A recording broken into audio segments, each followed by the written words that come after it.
Welcome to Blizzard Fire. We hope this video helps fire up your solution.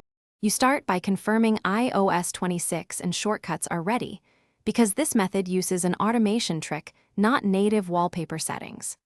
Once done, open Shortcuts and create a new personal automation.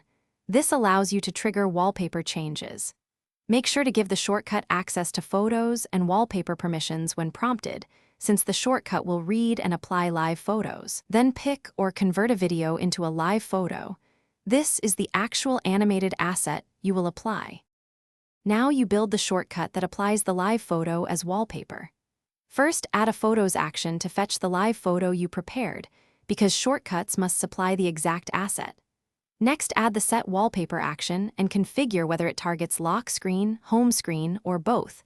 This controls where the animation appears.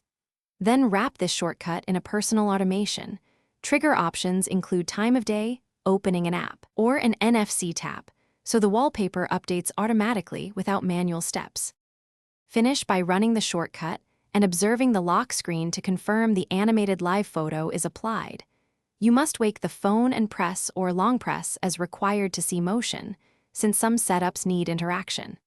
If it fails, make sure Shortcuts has photos and wallpaper permissions and recreate the live photo if corrupted. Also try running the shortcut manually to inspect each action's output. This exposes where the flow breaks so you can fix the specific step quickly. Thanks for watching. If you found this helpful, don't forget to like and subscribe.